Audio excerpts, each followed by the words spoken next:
Être chrétien, ça veut dire quoi? 19e lettre. Amis et connaissances de toujours ou d'un instant, et lecteur-auditeur inconnu. Qui Jésus était-il réellement?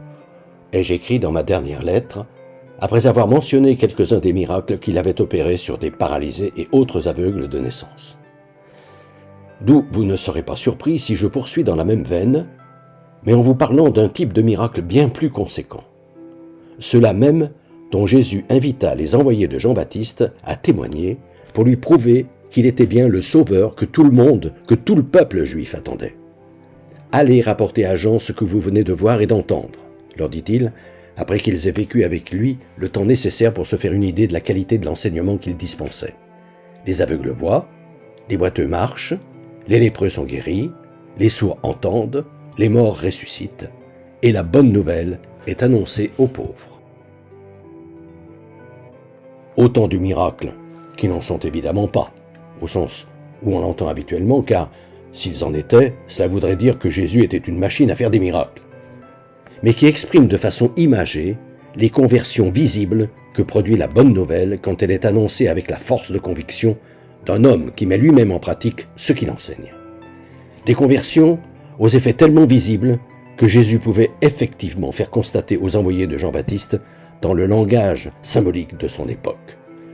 Les aveugles voient, c'est-à-dire les inconscients et les superficiels discernent enfin que c'est Dieu lui-même qui fait tout exister, ce qui les sauve puisqu'ils regardent désormais comme il faut ce qu'ils ont sous les yeux, notamment leur prochain.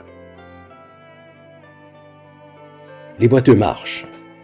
Ceux qui suivaient tant bien que mal les enseignements abscons des religieux avancent désormais d'un pas assuré, maintenant que Jésus leur a expliqué de façon claire que leur présence sur terre n'a de sens que s'ils aiment leur prochain. Les lépreux sont guéris. Les infréquentables ont retrouvé leur conscience saine. Les sourds entendent. Ceux-là même qui se bouchaient les oreilles pour ne pas comprendre que Dieu aime toutes ses créatures se mettent soudain à se comporter comme des frères et sœurs avec tous. Les morts ressuscitent. Ceux qui avaient choisi de faire passer en premier la possession, le pouvoir et le paraître, ces morts vivants qui, tels des tombeaux, ont belle apparence, mais sont en réalité remplis d'ossements et de pourriture, les voilà qui se mettent debout et redeviennent des hommes.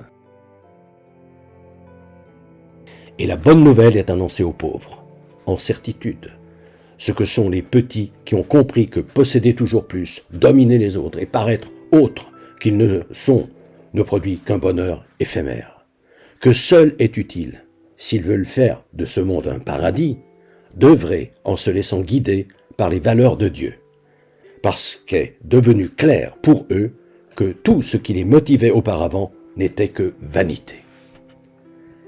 Ayant toujours en vue de répondre à la question « Qui Jésus était-il réellement ?», ma prochaine lettre abordera le fameux miracle de la multiplication des pains, au cours desquels Jésus nourrit 5000 personnes à partir de rien ou presque.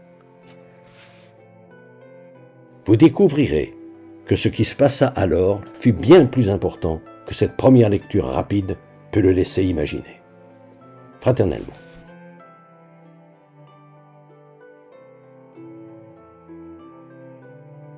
Depuis des années, environ une fois par mois, j'envoie une lettre d'information spirituelle à tout mon carnet d'adresses. Le thème du moment est, depuis janvier 2019, « Être chrétien, ça veut dire quoi ?»